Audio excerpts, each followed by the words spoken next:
আগামীকাল গোয়া ম্যাচ, গোয়া কতটা কঠিন প্রতিপক্ষ, এসব নিয়েই আলোচনা করব আজকের ভিডিওতে। প্রথমেই বলি, যদি খুব অনেস্টলি বলতে হয় তাহলে এটাই বলবো, মোহনবাগানের কাছে সবকটা ম্যাচই কঠিন, এবং তার কারণ হচ্ছে মোহনবাগানের সাম্প্রতিক পারফরমেন্স।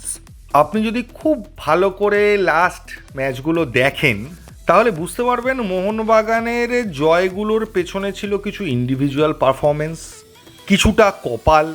লাস্ট ম্যাচটাই যদি ভাবেন যে একটা গোল আমরা কোনো রকমে করেছিলাম আর বাকি সময়টা আমরা ডিফেন্ড করে সেই গোলটাকে ডিফেন্ড করেছি, তার থেকে ম্যাচে জয় এসছে। ফলে মোহনবাগান মারাত্মক ভালো খেলেছে, মারাত্মক ভালো টিম গেম খেলে ম্যাচ বার করে দিয়েছে, এইরকম নিদর্শন কিন্তু আমরা লাস্টের কয়েকটা ম্যাচে দেখতে পাইনি। বরং আমাদের ডিফেন্সের দুর্বলতা, কিছু জায়গায় আন্ডারস্ট্যান্ডিংয়ের সমস্যা, ঠিকমতো টাইমিংয়ে অ্যাপ্রোচ না করা ইত্যাদি অনেক প্রবলেম আমাদের চোখে পড়েছে। আর টিমটার প্রথম থেকে ব্যালেন্স ছিল না, এটা আমরা সকলেই প্রায় জানতাম। ফলে সব কিছু বিচার করার পর আপনার কখনোই মনে হবে না যে মোহনবাগান বিশাল স্ট্রং জায়গায় আছে, সামনে যেই পড়বে তাকে হারিয়ে দেবে, উড়িয়ে দেবে।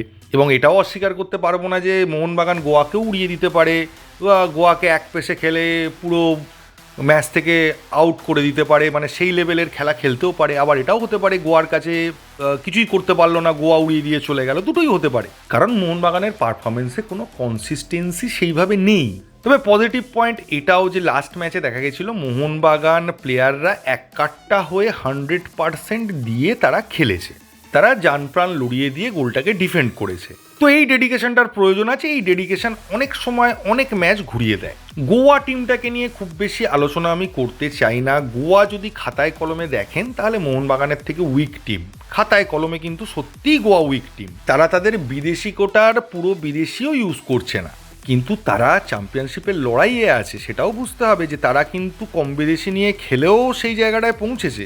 আর খাতায় কলমে মোহনবাগানের বিদেশিদের দেখলে মনে হবে এই টিমটা আর 5টা টিমের থেকে অনেক বেশি শক্তিশালী, কিন্তু খেলায় দেখতে গেলে আপনি সেটা দেখতে পাবেন না।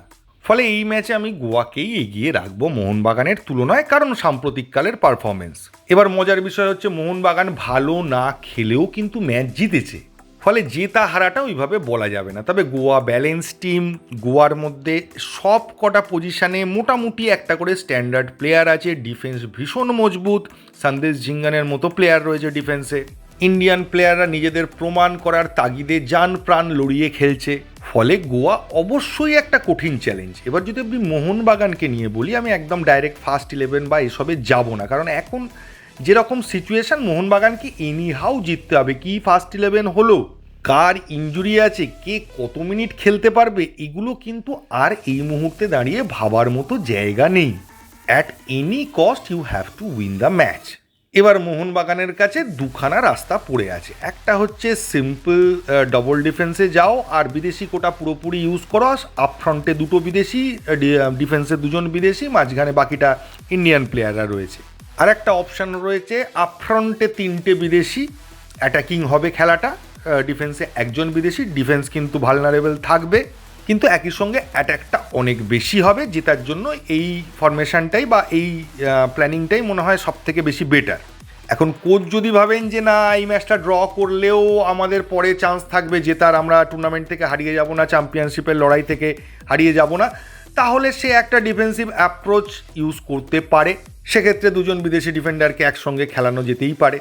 আর কোচ যদি মনে করে যে না, আমাদের আর ড্র করার মতো অপশানও নেই, যে কোনোভাবে ম্যাচটা জিততে হবে, জানপ্রাণ লড়িয়ে দিতে হবে, ফার্স্ট টু লাস্ট আমাদের অ্যাট্যাক করে যেতে হবে, তাহলে সেক্ষেত্রে আপফ্রন্টে 3টে বিদেশি ইউজ তিনি করতে পারেন। আর একটা রয়েছে সমানে সমানে লড়াই করার ক্ষেত্রে, যেটা দেখা যাচ্ছে যে মোহনবাগান তার বিদেশি কোটার পুরো বিদেশি ইউজই করলো না। সামনে জেমি ম্যাকলারেন আর বাকিটা ইন্ডিয়ান প্লেয়ার, পেছনে দুজন বিদেশি। এবং কোচ এটাও ভাবতে পারেন যে গোয়া তো তার পুরো বিদেশি কোটা ইউজ করছে না, ফলে আমরাও ইউজ করলাম না, আমরাও 3টে বিদেশি নিয়ে খেললাম, সেটাও কোচ ভাবতে পারেন। সেক্ষেত্রে টিমের ব্যালেন্স কিন্তু ঠিক থাকবে। এবার সুযোগ অনুযায়ী যদি মনে হচ্ছে যে না, গোয়া বারবার আমাদের ডিফেন্স ভেঙে ঢুকে যাচ্ছে, তখন ডবল ডিফেন্ডার দিয়ে ডিফেন্সটাকে লক করা হোক। আর শেষ পর্যন্ত যদি দেখা যায় যে না, গোল কিছুতেই হচ্ছে না, আমাদের গোল করাটার ভীষণ প্রয়োজন আছে, তখন একটা রিস্ক নিয়ে 3জন বিদেশিকে আপফ্রন্টে খেলিয়ে দেওয়া। আর যদি মনে করেন প্রথম থেকেই উড়িয়ে দেবো এরকম একটা মানসিকতা নিয়ে ফুল অ্যাটাক করবো ফার্স্ট মিনিট থেকে লাস্ট মিনিট, তাহলে প্রথম থেকে শেষ পর্যন্ত 3টে বিদেশি সামনে আপফ্রন্টে খেলাতে হবে। তবে এখনও পর্যন্ত অ্যালবার্টো 90 মিনিট খেলতে পারবে কিনা সেটার কনফার্মেশন পাওয়া যায়নি। আপুইয়ার ক্ষেত্রেও একই অবস্থা।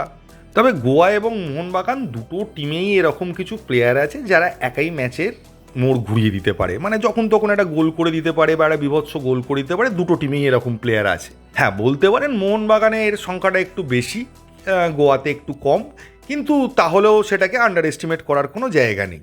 আজকে আবার আনন্দবাজার পত্রিকায় পড়লাম যে ওখানে বলছে যে গরমটাও ভীষণ ফ্যাক্টর হতে চলেছে, কারণ গরমে এরা ভীষণ প্রবলেমে পড়েছে ওখানে গিয়ে।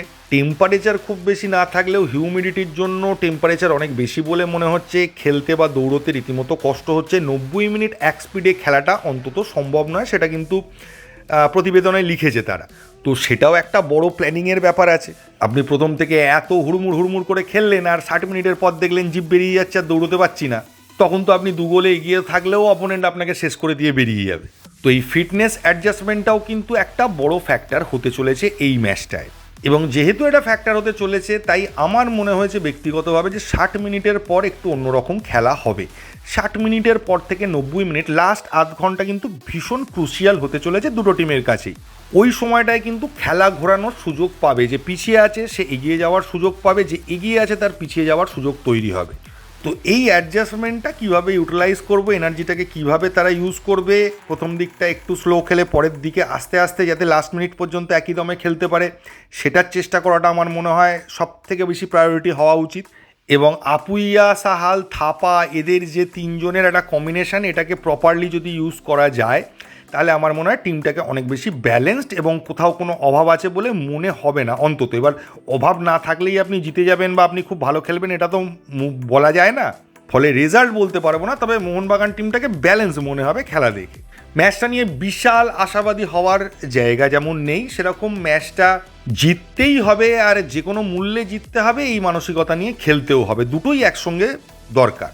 আরও একটা প্রবলেমের বিষয় কিন্তু আছে, সেটা হচ্ছে মোহনবাগান কিন্তু অনেক দিন পরে ম্যাচ খেলতে নামছে। এটার পজিটিভ দিক যেমন আছে, প্লেয়াররা রেস্ট পাচ্ছে, ইঞ্জুরি থাকলে সেখান থেকে রিকভার হওয়ার সুযোগ পাচ্ছে, তেমনই একটা রিদিম নষ্ট কিন্তু হয়। বাকি টিমগুলো কিন্তু মাঝখানে ম্যাচ খেলেছে, মোহনবাগান খেলেনি। এবার যেরকম বললাম এই ফ্যাক্টরটার পজিটিভ নেগেটিভ দুটোই দিক আছে, আমাদের দেখতে হবে এটা পজিটিভলি আমাদের এফেক্ট করেছে না নেগেটিভলি এফেক্ট করছে।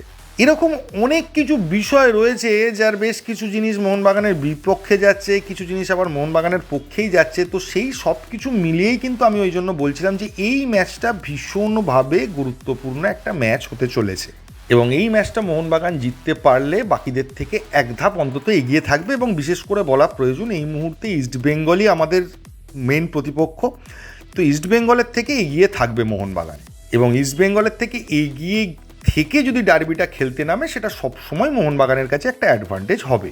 এই ম্যাচটাই যদি যুব ভারতীতে হতো এতটা হয়তো টাফ হতো না ম্যাচটা, বা এতটা চিন্তার জায়গাটা থাকতো না।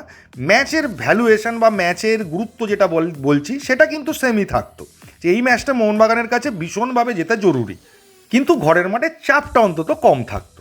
তো দেখা যাক কি হয়, এর বেশি কিছু বলার নেই, অনেক কিছুই ফালতু বকলাম এতক্ষণ ধরে।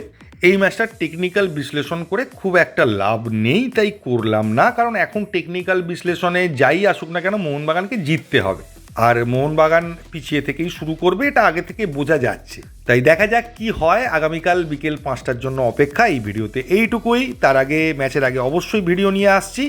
থ্যাংক ইউ, ধন্যবাদ এবং জয় মোহনবাগান।